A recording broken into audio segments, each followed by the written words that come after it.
Welcome to another edition to Talking with Kevin and Son. And today we have best-selling author, a humanitarian, an activist for human sex trafficking, supermodel, if I can say, and just damn right good human being. Today we have Miss Airica Kraehmer. She's working actively on awareness and restoration in South Florida with survivors of human sex trafficking and domestic violence, drug abuse, trauma, and other forms of exploitation. Her plan is to continue being the voice of freedom and the author of change. This episode is brought to you by RMK Productions and the 10 United Podcast Network. Through the power of story, our mission is to uplift through the voices, inspire, experiences, perspectives, and using the framework of teaching, learning, and modeling. Our purpose is hope, helping other people every day. My co-host is sitting in for my son, Miss Kristen Jackson. She is the Director of Corporate Partnerships for, I think it's called Divas Who Win. I got to make sure, you can correct me. And our guest, it's flying with air. Flying with air. Please correct me. I get nervous when I do this. And speaking of flying with air, guess who we have today? Okay, we have Air. Welcome. I know I spoiled it. Welcome, welcome, welcome. All right. How are you doing today? I am fantastic. Well, how about you guys? We're doing great. Happy to be here. Thanks for having us, Kevin. Believe it or not, my first interview in the beginning of the series was with Kristen. And after the interview of our first podcast, and it's titled The Truth, the Lie, Sex Trafficking. And this is part 3 of an ongoing series. I said, because of the lack of awareness, the lack of activity in order to pursue and incarcerate, reform, and free women and children that are involved in this, we had to go ahead and continue the story. Couldn't end with just one interview.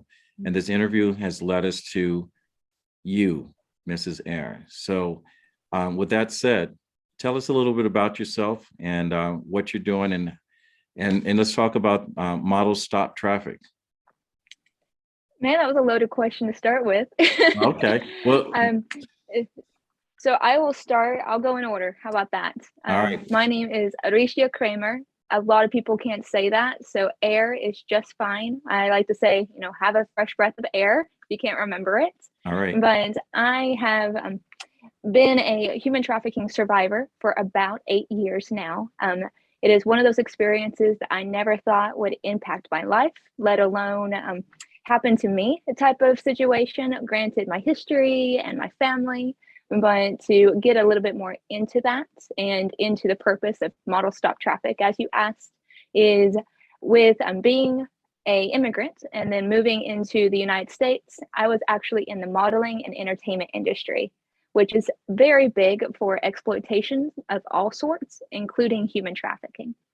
So to give you a little bit of background about me, I never actually wanted to be a model. It was one of those things where you get the American dream, you get to get into a world where it seems fabulous from the outside, and to be able to transform, yourself from, a regular human being into like something beautiful, creating art.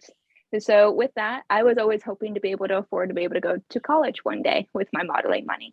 So for a while, it was fantastic. I got to travel all over the world. I'm very much in love with this industry on the light side, but towards my late teens, early 20s, I was actually signed with an agency that was targeted by a human trafficking ring. That ended up having us being kidnapped or stolen or exploited by that ring whenever they raided what was a model house. Our model house is very simply somewhere where a lot of models lived, and you would have something called cattle calls or open castings in those locations. Now, in my experience, a human trafficking ring was both posing as an agency, as a contracted agency of my mother agency, and also as clients for potential things like runway shows, catalogs, those type of things that you would find very normal in the modeling industry.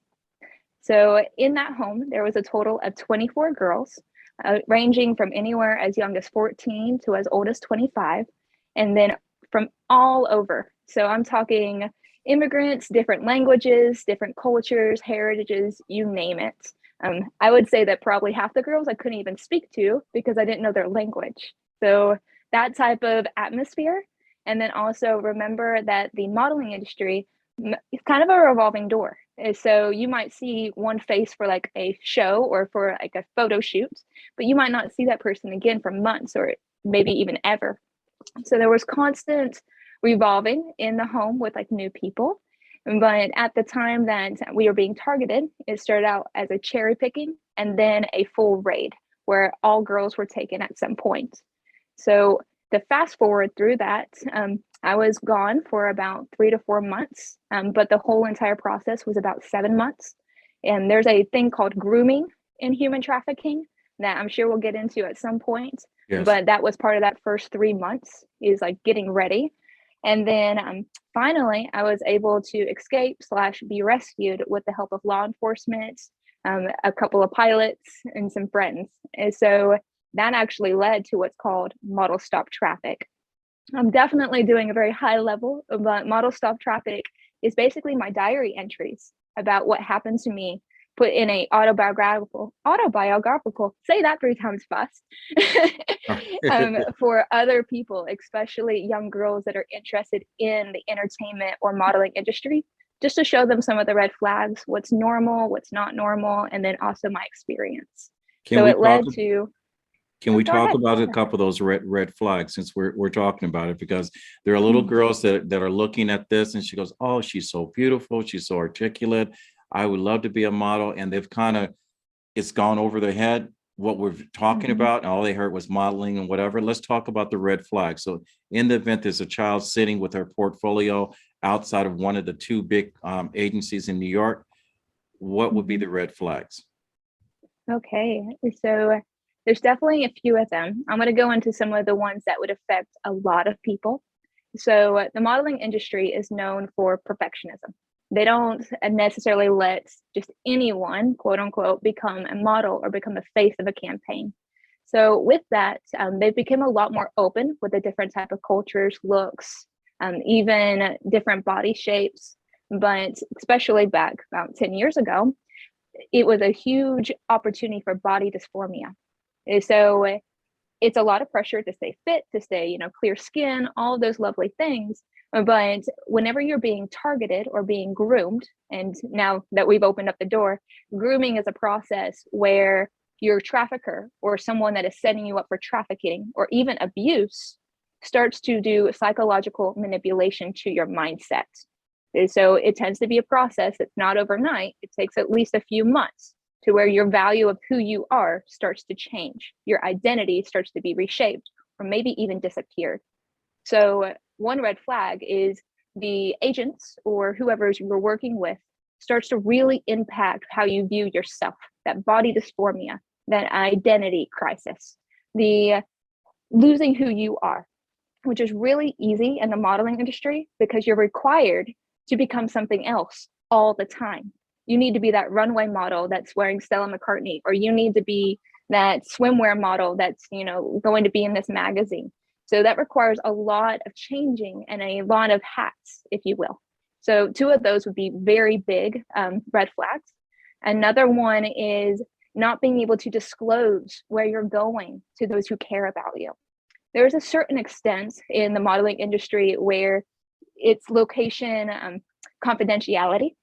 Location confidentiality does make sense in this sense of like, hey, you're going to this island to shoot for a couple of days, and you can't tell anyone exactly where that spot is. Maybe it's like a certain type of cliff area, or maybe it's like a really pretty place where there's like a sunset in the background that is private land.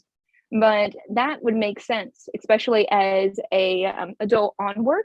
But as a minor, your parents should always know where you're going, especially if it's going to be in another state or if it's going to be in another country. Like, there is no confidentiality when it comes to the mom or the dad. So, or, whoever is your guardian in that point. So you need to be able to disclose exactly where you're at. And that was something that wasn't available for all of us, is we would sign contracts to say that we can't tell people where we're at. We can't post our location on social media. A lot of Instagram posts and Facebook posts, or even Snapchat, have the location in the very top saying like, I'm in Cancun. Like, we weren't able to tell those type of things. So 3 right off the bat, is there a way to dive into that deeper, or is that kind of No, sum it up? I think those are 3 Great great information. points. Great points. And I know Christina told us this month is a special month in this conversation. Can you go ahead and tell us? I think President Obama created a program that will showcase this. Yeah, 10 years ago, President Barack Obama designated January as the month for human trafficking awareness. And the reason he chose January, and more specifically the day of January 11th, is that's the anniversary of the Emancipation Proclamation. So Right. he chose it for a reason.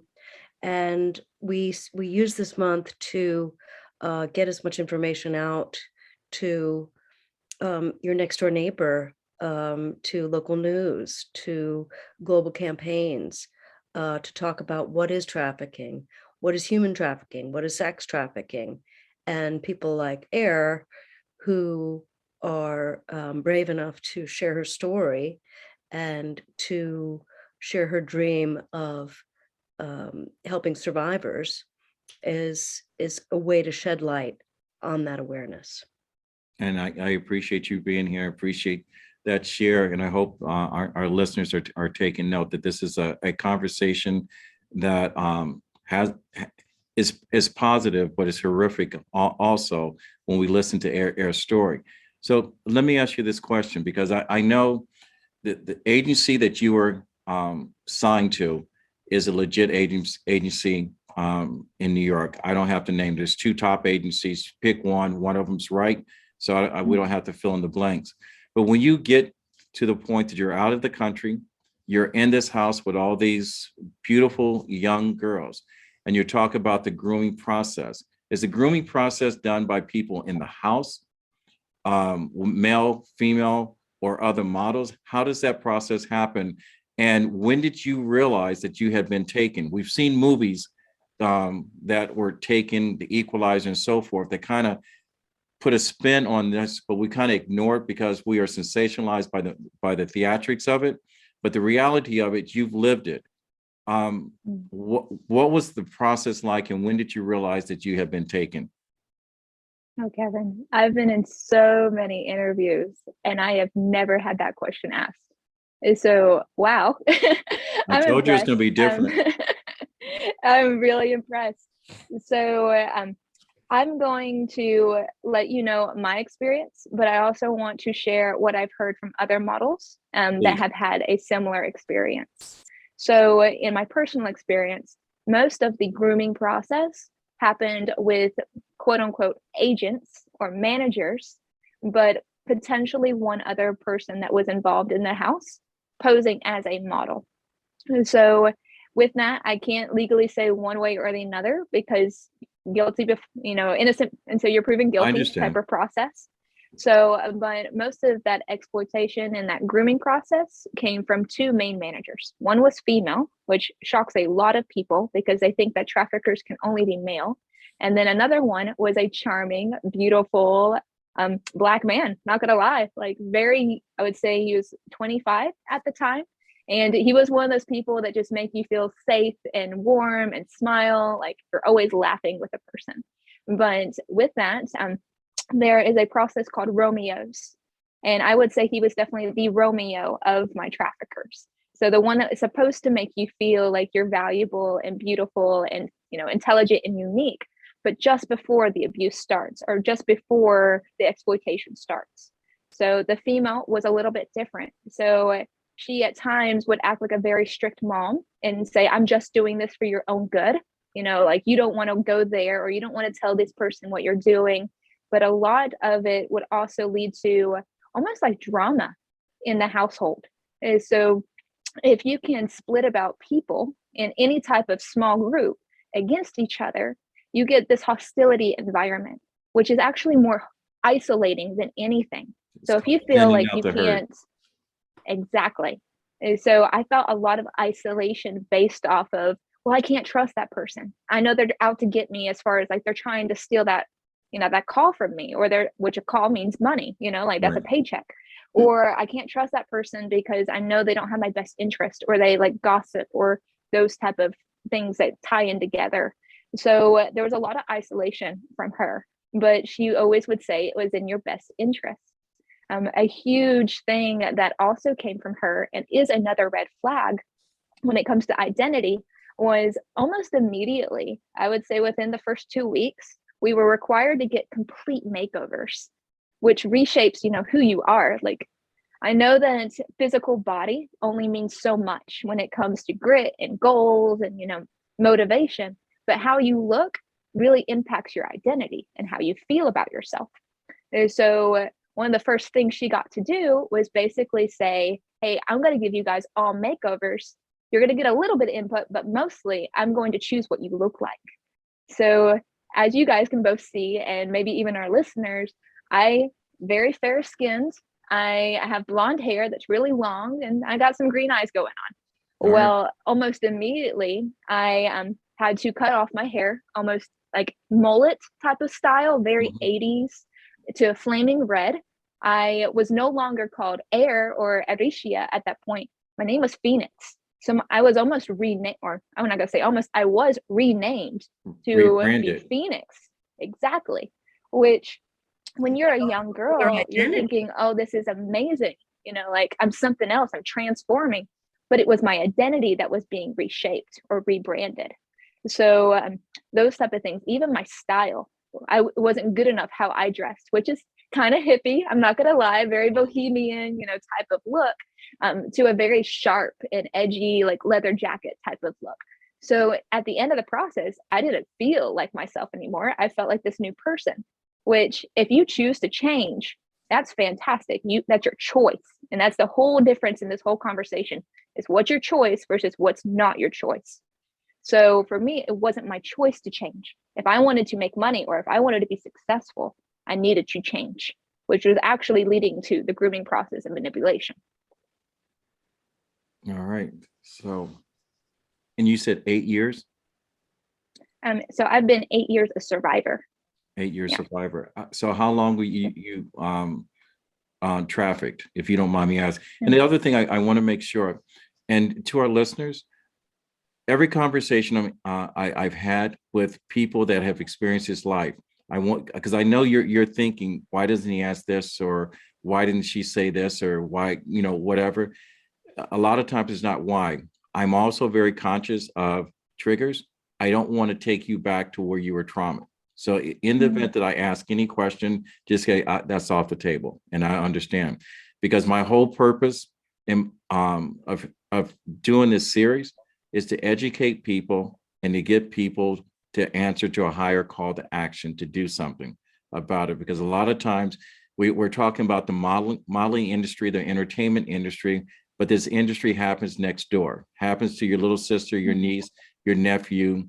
I mean, one of the commodities are between 8 and 13-year-old young boys of color, is part of this world. And please correct me if I'm wrong. So I'm going to go ahead and let you go ahead and continue your story, because I also know there are people that are advocates for getting people out of this. And I know there's airlines that are involved. There's resources. There's people to call. Can we speak on some of that, if you don't mind? Definitely. So to answer your question you had about a minute ago, 7 months was the total time. Okay. Then as far as moving forward in the story, like what I do is Model Stop Traffic, the first book I published. It actually was a launch point for activism. I'm going to be 100% honest. I was not setting out to impact anybody. I wasn't setting out to change the narrative. At first, I was just trying to survive. And Model Stop Traffic is actually the first of 3 books. 2 of them are out currently. The second book goes into the PTSD. It goes into the law enforcement problems that we have. It goes into the healthcare system, because a lot of things were stolen from me during that time, including the identity. So with that, I would say I was just trying to heal. So a big portion of healing for me was narrative therapy, was when you write it down, because I had night terrors about my experience. I had lots of PTSD. I had lots of problems with relationships. And I'm not talking necessarily romantic relationships, but there was a good portion, I would say about 4 to 5 months, when I was home, I was safe. I knew it as far as consciously, but I couldn't even handle my own mother's touch. So that's how much it impacted me on a physical level. And then on a spiritual and soulful letter, it almost shattered my soul. And there's nothing quite like having someone like robbed from you and stolen from you, to where you're like, my soul has been cracked. I don't know if I can fix this. I don't know if God can fix this. And I don't want to necessarily get into religious beliefs, but going into my book, a big portion of that was I lost all faith, not just in a higher being, but also in like humanity itself. So that healing process has definitely brought that back into my life. I have come a little bit full circle, but it was because of the outreach. And getting into the second book a little bit, which is Trafficking Aftermath, it was noticing that this does happen to anyone. My background, even further from the modeling industry, is my mother, she's in the healthcare industry. She was a nurse for a while, and now she's into the physician world. So like she's established. My father's an engineer. I am not your typical demographic on where you think that this would happen. But one of the very first things I always tell people is it can happen to anyone. No one is excluded from this type of exploitation. And the reason that it can target anybody is because we aren't having these conversations enough. We're not telling the suburban child that, like, no, it could happen at your school. So you need to be aware with it. Your parents need to be aware with it. The teachers need to be aware. That way it doesn't affect children. That's a big thing. I'm actually located in Miami. Miami is very, very big on human trafficking. It's actually number 3 in the entire nation. So with that, we always say it happens in your backyard, because they're not necessarily targeting the modeling industry or entertainment industry. They're targeting the children. Like you mentioned, the young boys even, and they're using other children to be able to target. So don't always think the big scary man. Think, it could be the 11-year-old boy that is also a victim that's being exploited, or even if he finds someone else, he doesn't have to go through it type of experience. So tying that together with my healing journey is model stop traffic, exploring the PTSD, exploring what it means to like regain your identity as like someone.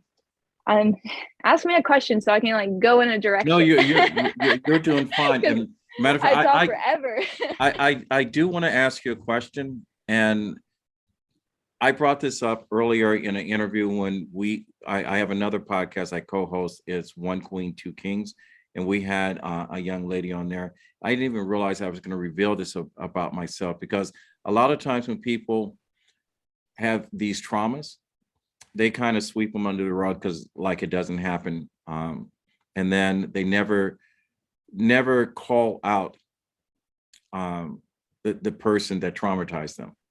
And this is a personal story. I was in the 6th grade. I had stayed over to a friend's, a schoolmate's house. And in the middle of the night, his brother crawled into my bed. Only difference between the story is that I've always been a very physical person, and I kept it to myself, and I fought him off. But it messed with my head that someone tried to rape me as a kid. I couldn't tell my father because my father was a man's man. And when I wrote my last book, I actually mentioned the guy's name, and the publisher told me not to do it. I had to remove it. They said I had to move on. Is that good advice? Is it bad advice? Tell me, how do I deal with it? Because I'm 63 years of age, and I just told that story. Thank you for sharing that. It's not easy whatsoever, No, it's not. especially whenever you do know the person and you've got to know them intimately, and you're supposed to be in a trusting environments. Right. I can relate to you on that. Is I had been living with these people for, I would say, a month and a half before I realized that, this doesn't seem right. And I can relate on that, even though I can't relate further. I would say I've had the same dilemma. And so it is very scary. It's almost terrifying to say the name of your trafficker. There is one point in the book where, and not even one point, it's not until the second book at the end where I actually say the real name of the trafficker. And there was the Romeo, is what I call him here, but I didn't say his name for 6 years.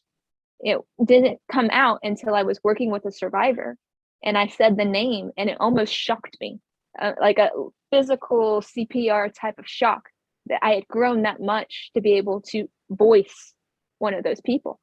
And that was because I had more of that trust factor, going back to what I was saying a second ago with that person. Like, they were supposed to protect me. They said they would protect me. So when you're choosing, and again, it's all about choice. If you want to include that person in your book by name, and don't listen to the editor, because if they don't understand that, and that it's important for you to voice that it's part of your healing journey, then they're not the right editor for you. They're not the right publisher for you. I went through several, and I mean like 6 or 7, before I sat down with a young woman, and she's 65, but to me, young soul, Right. Young woman. And she told me, she's like, what would you like to do? How would you like to write this? What is the best way for you to heal? She wasn't concerned about selling books. She wasn't concerned about putting me in front of a TV or, on a podcast. She was concerned about my soul, my well-being, my relationship with Christ. And that was the reason I was like, I want to be with you. Like, I'm on it with you. I trust you. And in Model Stop Traffic, I didn't name them by name. I didn't even tell myself by name. I'm sure you told me that you have dived into a Live with a book. You've noticed. Right. I actually go by my middle name Right. in the book. And there's this process when it comes to complex 3 trauma where you disassociate with it. It's almost like it couldn't have been me. It doesn't make sense that it's me. And to be able to survive, you disassociate with that portion of your soul or that portion of your life. And I had to do that to be able to move forward. And I would say, if that's your choice, or if some other survivor is out there writing about her story or his story, that it's their control. And if they don't want to go by their name, or if they don't want to name their trafficker by, first name, last name, if they even want to change all the locations but still tell the true story, then do it. Model Stop Traffic, it says very clearly on the cover, based on true events, based on a true story. But I did change the name of the people. I did change some of the locations. And I did that for 2 reasons. Not because my publisher said so, but because I was trying to get justice. And it was helping me heal, but also not compromising my trials and not compromising my safety, because my trafficking does not stop once I got rescued. I was continuously blackmailed and continuously threatened. People I loved, people I cared about, I couldn't stay in one place without, them finding me. I couldn't keep a phone number. And it was that kind of silencing that they brought to it, but also that healing version of, okay, if I step out of body for a little bit and I let this be Danielle and it's not me, maybe I can almost be motherly towards her. I can learn that it wasn't really her, that this happened to her. It wasn't her fault. And as I grew in my healing process, and as I found strong women like Kristen and other people like my publisher at that time, they kind of reaffirmed me the entire time, every step of the journey, that that was a chapter in your life. It wasn't the whole book. And even if it was a whole entire book like Model Stop Traffic, it wasn't the whole story. There's 2 more books. And it's not until the last book, which hasn't even came out yet, that disassociation breaks. I don't care anymore because I have gotten justice. I have healed in a majority of my trauma. There's places where I don't go, but that's my choice type of process. But in the first 2, I didn't. I completely disassociated. and that is okay. So I would tell any survivor telling their story, it is okay to write your book, your story, your choice. I appreciate that, because I know that I have not gotten over it, because even though that the actual act was not completed, it was the fact that I was attacked.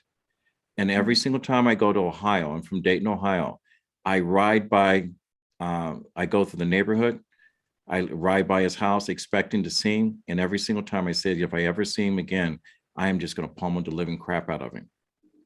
And then when I was writing my book, I thought if I named him, I'm probably not the only one. And I said, am I doing right or am I doing wrong?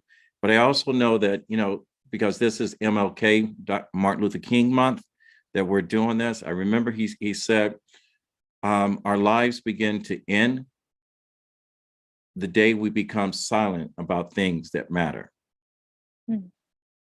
And so I'm going to say, Comrade Good, I'm looking for you. So thank you for allowing me permission. So Well that will go viral. Well done, Kevin. We are Yeah. proud of you. We support you. All right, thank you. I just Thank got full body chills, and Thank you. I did not give you permission at all, Kevin. You gave yourself permission, and that is something to be proud of. Yeah, well, thank you. So, I'm So, gonna cry. I worked way too hard on my mascara for you. well, I'm glad you get all dolled up, but you're doing more.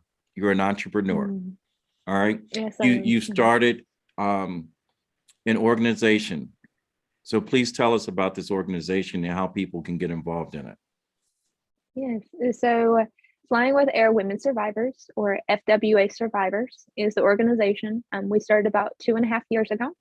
Its whole focus and whole mission is to bring mental health awareness and mental health services to survivors of human trafficking and repeated sexual exploitation. So what we really aim is to fill in a gap. There is different types of services in the mental health industry that help children and help older adults, I would say 45 plus. But there's this big gap where a young woman will turn 18, and between 18 to 45, there's not nearly as many mental health services available for her to receive, or even him to receive. So our organization is really focused on being able to partner human trafficking survivors, or survivors in general, as I said a second ago, with a psychiatrist, with a psychologist, with a life coach. And for me, in my personal experience, those were 3 of the areas I struggled heavily. After my rescue, I was able to receive physical body, like go to a gynecologist, go and, check my bones. I had, problems with like my shoulder. I had, lower, like more feminine type of issues. I need to be evaluated. At one point in my trafficking, they tried to sterilize me. So with that, like things needed to be rebalanced, to say the least. But I was able to receive those services. When it came to justice in legal system, I had a whole booklet of people that were saying, okay, this guy would be your pro bono lawyer. This person will help investigate as a private eye, those type of resources. But every single time I would go down, I was like, is there like a minister I could talk to? Or is there like, a psychologist? Like I didn't want to necessarily admit that maybe I needed a psychiatrist, which is a whole different story when it comes to mental health awareness, which I think we definitely are awakening since COVID started to that process. But every single time they say is like, we don't cover those services. And I'm like, okay, that's great. My physical body is, normal again, healthy again, strong again. My ego, if you will, getting justice and that strength and like the motivation to keep going is great. But I was really struggling with the mental health and the spiritual health. One big thing I had, and it gets covered a lot in trafficking aftermath, is that PTSD, those night terrors, and even suicide attempts, because I could not see to the next day. It did not make sense to me. And I was still living it, as I mentioned with you earlier, that with the blackmail and the targeting and all the threats, it's like I didn't see a way out. But it would have been extremely helpful if I would have had a woman I could trust as a psychiatrist, or I could tell her everything that happened and she had experience and knowledge and knew how to help me just get to the next day until I was strong enough to do it myself. So I didn't have those resources. And because of that, I had to basically choose every single day. And it wasn't until my second suicide attempt, I have a younger brother. He's the one that found me. And he didn't know a lot about it. He knew I had changed a dramatic amount and that something horrific had happened to me, but he didn't know the whole story. But I had broken him, because that's how trauma works. If you don't heal yourself, or you don't find healing in general, it transfers. Hurt people hurt people. And I saw that I had devastated and broken my brother's heart because of it. He didn't understand. So I kept going just to survive, even if it didn't mean to like be better or accomplish great things, but just to, you know, make him not be hurt by something that I had gone through. And that was not even my fault at the time. So the mental health is really the focus of FWA Survivors. The being able to teach you, maybe for the first time, how to establish your identity or how to rebuild your life and not have to go back to an experience where you're being exploited. And I'm not necessarily meaning returning to your traffickers, which is a huge thing.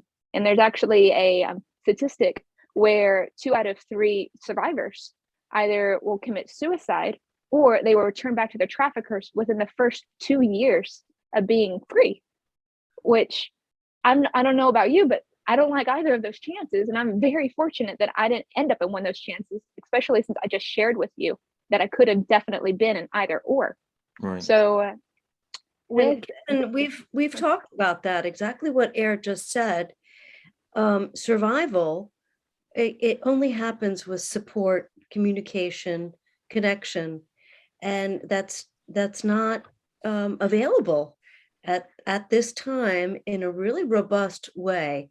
And Air has, she's going to be revolutionizing trauma-informed care for survivors, and her mission is so important.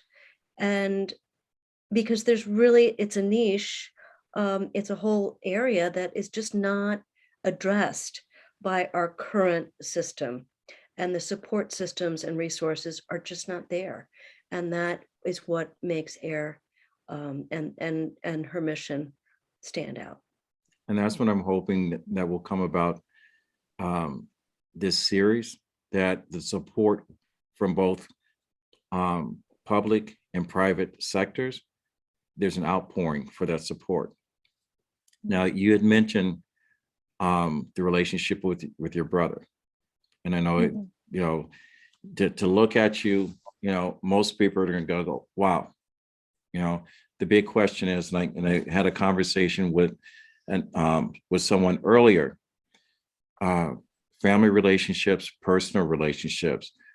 How do you have this conversation with your family? How do you bring them into this world and get them to understand where they are advocates of this and they're not part of the problem? And the second part of the question is your partner in life. How do you create that conversation, and how do you develop that support? And how is that relationship maintained? Family first. Very good question. Definitely. It's like you went and watched every interview I ever did, which I would have been kudos to you. And you're like, which questions weren't asked? Well, believe it or not, one of the things that I've always said is that because I've had 40 years of studying human behavior in the health and fitness business. And matter of fact, I'll talk to you afterwards. I have a whole campaign that I want to be the first company that fights against body shaming. Because even in the health and fitness business, the image of what branding has done to not only little boys and girls, but it's also having an effect on the adults that are responsible for those little boys and little girls. And the one-on-one relationships I have, one thing I always tell people, I say, when I'm done with you, because I'm probably the only professional in this business that's training themselves out of a job, you should feel better naked. Doesn't make a difference how much you weigh or whatever the case may be. It's because here, that's where fitness begins, in your head. Definitely. All right. And everyone thinks it's this. And when I talk about beauty, you can shine a car and make it shine and they say how pretty it is, but if the engine doesn't run, that's what makes it beauty. And beauty comes from within. So the conversation between bringing your family into this and says, help me. And then at the same time, let me educate you to help you. So in the event that this blossoms out, but how is it when someone walks up to you and they want to get to know you on a more personal basis or have you be that part of their life? It takes a very, very strong man or woman, depends on your choice of partners, to understand what you've gone through and also to make sure they don't put you back through it and put a tag on it saying, I love you. Definitely. Oh, wow. So I could definitely say that I am ready to partner with you on the body shaming. I have 3 bachelor's degrees now, and one of them is in health and nutrition, like sciences, because this did affect a lot of my health. So I got that degree almost selfishly because I was trying to figure out what it meant to be healthy. I had been underweight dramatically, like hospitalization type of weight for so long that I thought it was normal. And there was other things that go along with that, like the colon, the stomach, the liver. So all that aside, going back to family, for my intimate family, when I first shared the experience, it actually was with a previous boyfriend at the time. And he was the first relationship I had entered in after the experience. It was a non-sexual relationship for a majority of it. And it was because of that trust factor and that regaining. He was fine behind the doors. But when I told him that I had finally finished this book and that I had met a publisher that I trusted and that I wanted to become public with it, he said, me or the book.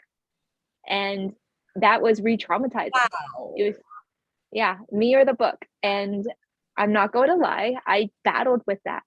I would have had a very luxurious, high family, old money type of situation. If I could have just been quiet and smiled, I could have probably, lived a remotely simple life, like a life of ease. But I honestly think that I would have tried again as far as suicide attempts, because I think I would have been empty. And I think I would have destroyed myself from within without like letting someone silence me in that type of way. So I was bold. I told him I was going to publish the book, not knowing that it would become a bestseller, not knowing that it would be successful or change my life, but I was going to publish the book for me. I'm clapping for And thank you. And he kicked me out the next day. So I was living on people's couches for a minute until it was actually like released. But that was really hard because that was somebody at my point in life that I actually saw more as family. I stayed with that person for around 2.5 years. Then I did my own intimate family because I was an adult by the time that this was all said and done, as far as like escaping and rescue. So when it came to my actual family, I tried to sit down with a couple of them. Not my brother at the time, but I would say other people. I'm going to let them be unnamed and tried to share with them first because I thought they were the most open-minded and least judgmental of my family and of my friends. And I got a lot of concern, I'm going to say that nicely, about, are you sure you want to do this? Like, you can sweep it under the rug, move forward, and it will be fine. Like, we will help you on a private level type of thing. Versus a couple of them said, like, I'm with you no matter what. Like, I don't care where this goes. Like, I'm with you, whether it's like the worst idea ever, whether it's a flop, whether it changes the world, like, I'm with you. And I had a very, I would say, almost 70-30 reaction, and 70 unfavorable, like 70, like, keep this quiet. Like, this doesn't happen to you. Nobody would know. This happens to all women. Like, I got everything. Like, this is normal. Like, women get treated poorly, especially in the Americas. Like, it was expected. You were in the modeling industry. I got a lot of those type of reactions. Like, you almost asked for it type of reactions. Why do you think it was 70-30? Why why are people not, I'm always astonished as a woman, why we wouldn't be 1,000,000% over supported. Is it, why do you think that is? In your experience, is it a shame that they're ashamed of knowing us that have survived, you know, our from our journeys? Is that what it is? Or is it that it's just, you know, so much prettier to keep the rock, not shine the light under, into the ugliness? What do you think that is about human nature? So I definitely can't answer for all women. I don't know every single woman in the world, but I can say from all of the stories I've heard, because on a side note, I own an apothecary. It's a very successful business down here in Miami, and I meet with a lot of survivors of all sorts of journeys, not just sexual exploitation.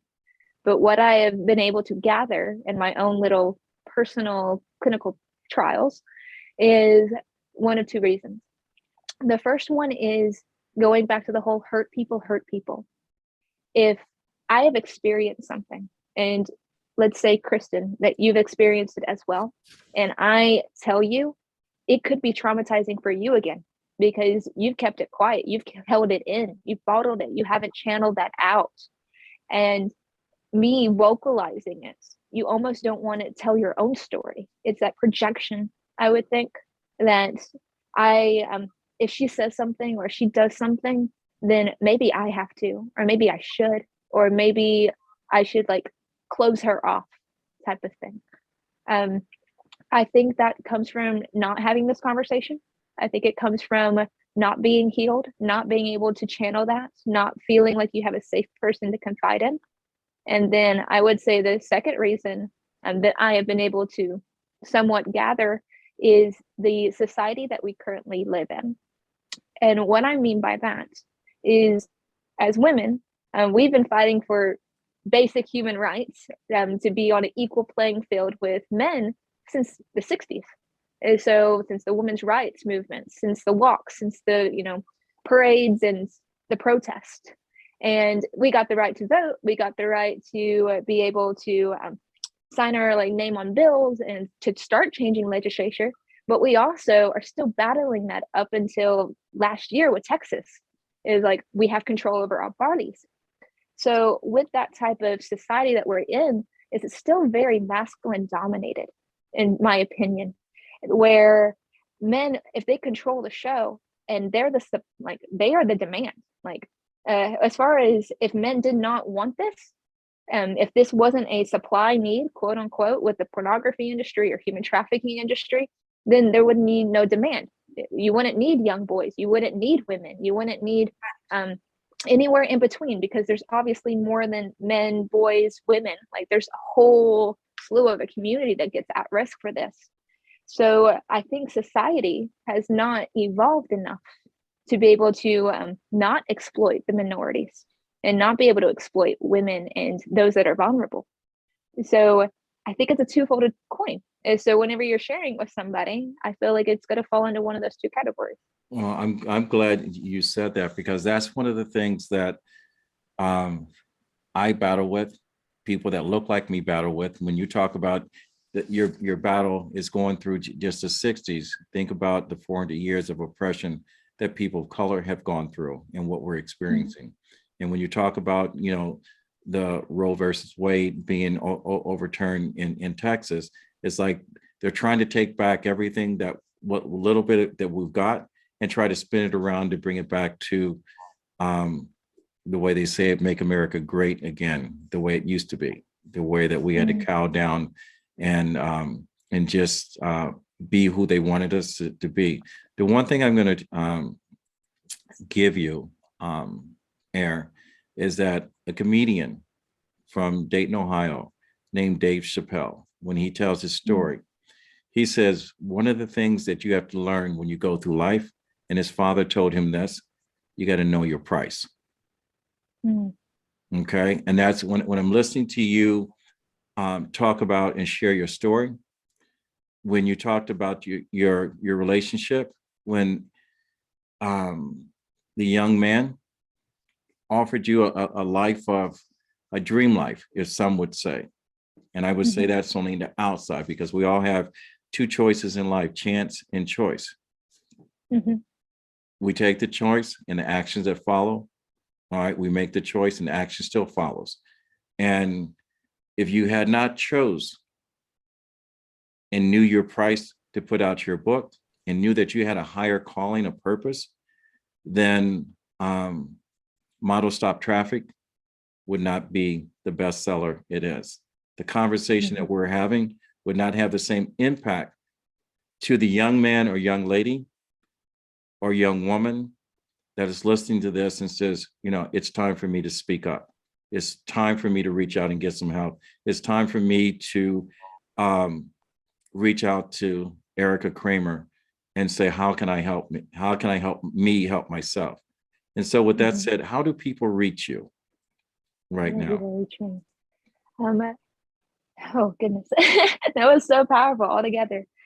I am going to first, I'm going to tag on a little bit of what you just said as far as impact goes, because I really want more survivors to be able to tell their story if it is their choice.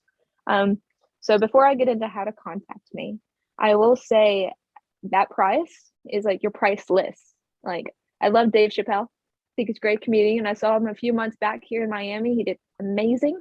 Yes, even if he made me take a COVID test, I didn't love that because it went all the way up to my brain, I swear.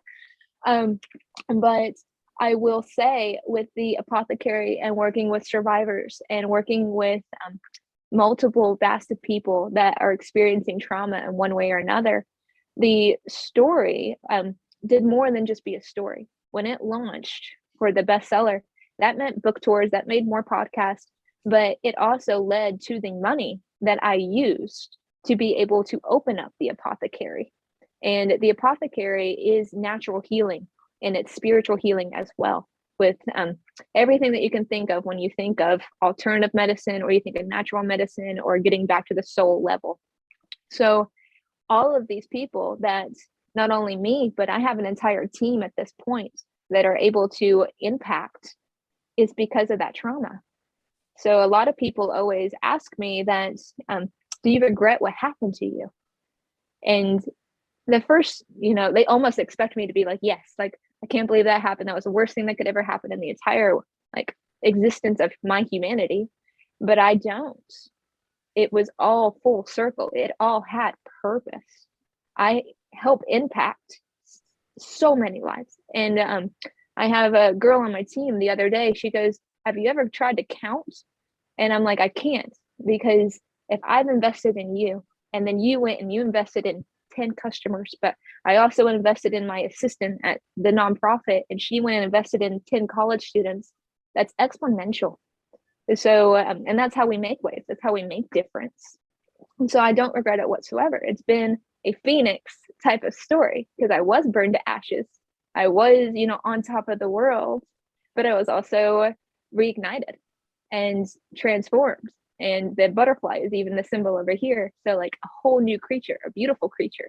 And I like who I am better now than anyone I was before. And now I'm going to say I was a young, teenage girl. Like, hopefully we all grow up and change. But my identity was taken, so I got to build a better person as a result. True. So you want to contact us. I would say the first thing is get involved with the organization, because it is making waves. It is making differences, and especially in mental health for young women. And that is flyingwithair.org.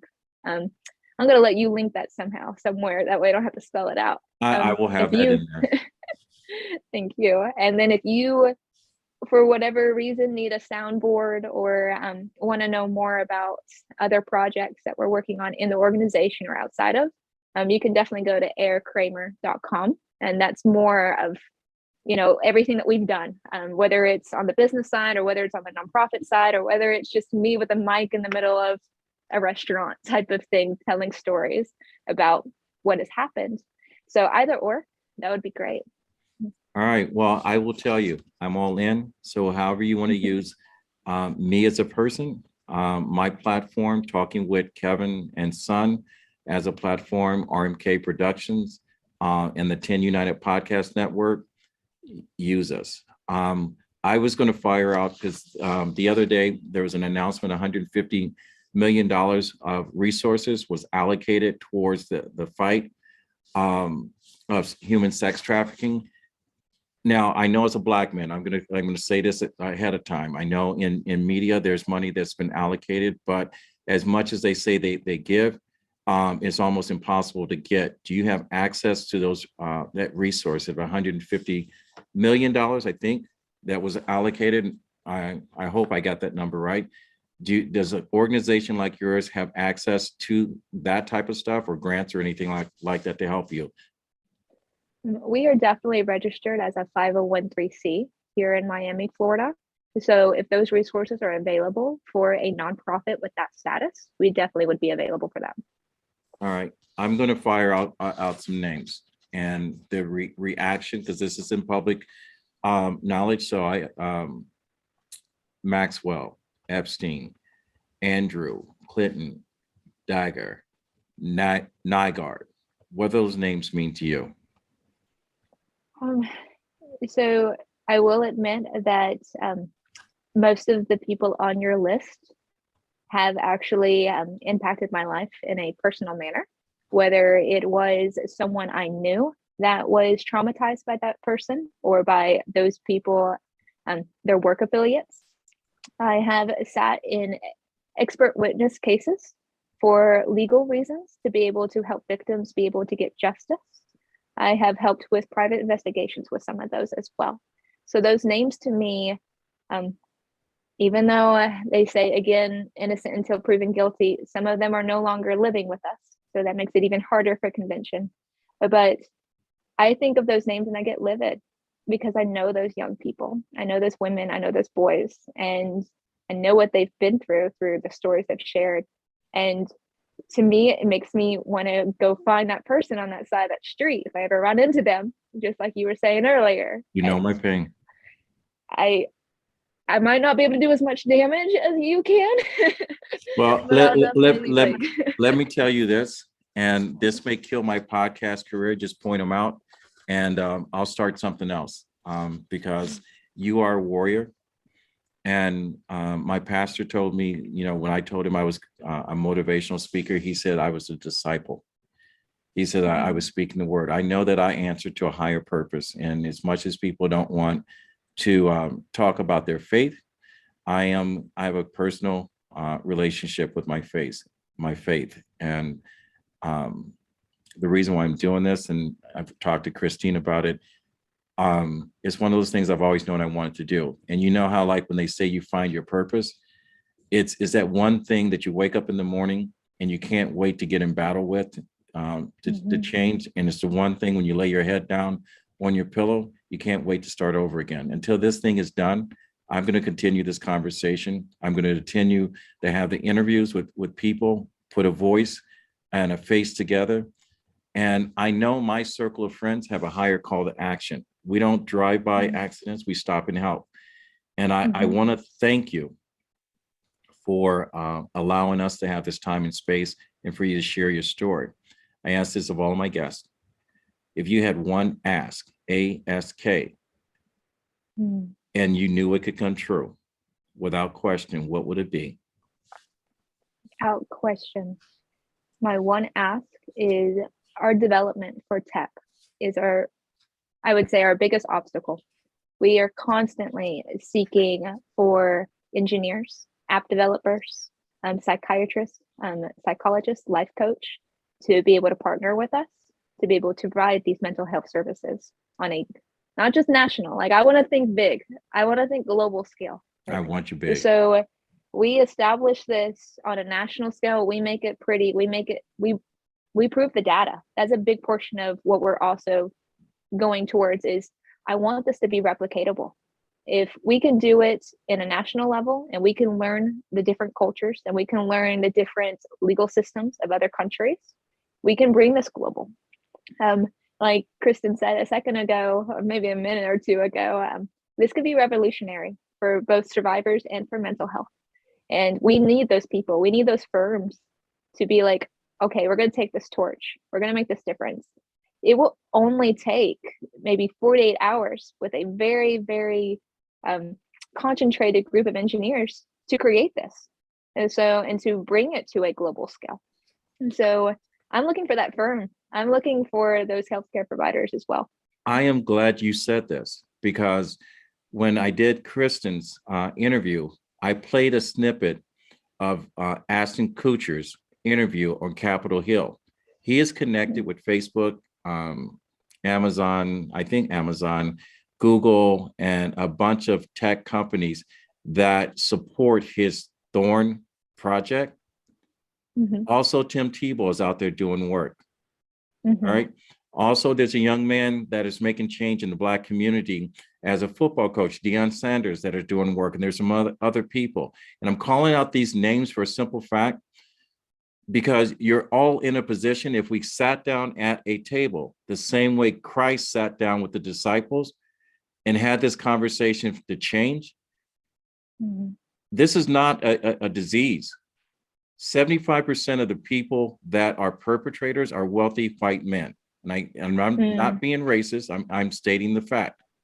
Okay. And I'm not eliminating the other races, but most of them are wealthy men that are allowed to travel outside of the country with the sole purpose of having some type of physical relationships with a child, be it male or female. This can be stopped if the right person, or the right people sat down. So this is a call out to those individuals to sit down at a table, okay, with Air and her team. And I would love to be invited to that and have a seat at that table and get some shit done. Definitely. Well said. Well said, Right. Kevin. So I am going to close on that. If you like to leave something, a little something for our listeners to chew on a little bit, I'm going to give you a final what you want them to take away with this. And Kristen, I'm going to do the same with you. And thank you for co-hosting today. So Air, go ahead, blow up the mic. Blow up the mic. Blow it up. So I'm going to say something that I say to almost every person that I meet and I have this conversation with. Doesn't matter if they are a survivor of human trafficking or if this is the first time they ever talk to me about this conversation, is the fact that we are all survivors of something. So you may be a cancer survivor, you may be a domestic violence survivor, you may have autoimmune, MS, you may have battled a heavy traumatizing divorce, you may have lost a child, but at our root level, at our humanity level, we are all survivors of something. And that has to shake people at their cores, that we take care of each other. When somebody comes to me and I don't know them from Eve, they're from a different country, they're from a different culture, they're not the same color, race, age, gender, doesn't matter. I still want to give them part of my heart. It's because I realize, and it's taken a lot of healing, that we are interconnected. We are responsible for each other. So whether you decide to tell your story or not, realize that you're not alone. Well said, Air. Well said. Well said. And I think I can close. And I'm so appreciative, Air, that you could come today. And Kevin, thank you so much for giving us this forum. I really believe that communication is connection. And if we can connect and keep telling the stories so that people aren't ashamed, so that they know they're not alone, and that, there is room to do better, and we can, but we can't do anything if people don't know. And we just need to keep the conversation going. Communication is connection, and we need to connect. We need to connect with the young kids in school. We need to connect with the buyers of the sex trade. And I hope that we can do that by supporting groups like yours and using forums like yours, Kevin, to spread the word. I'm so thankful. I am thankful and much appreciated to you both, Kristen, Air, rock star, warrior. All right, I can see you with your armor. I also want to thank our loyal fans and listeners for tuning in, listening in to this episode of Talking with Kevin and Son and People You Should Know. And now we know Airica Kraehmer. If you happen to like this episode, I'm going to ask you to go to our YouTube page and subscribe to RMK Productions and Network. Hit that little bell on there, and it will remind you every time we have another episode coming up. This is not the last. This is only the third in the series. As my grandfather always says, when you get to a place in your life that you can help someone, it is your duty to do so. Reach one, teach one. And I'm going to leave everyone with a little something to think about. And I say this all the time. Education is not designed to make you comfortable. It's designed to make you think. And this is the end of our podcast. We'll fade to black. And I want to thank you. And we're out.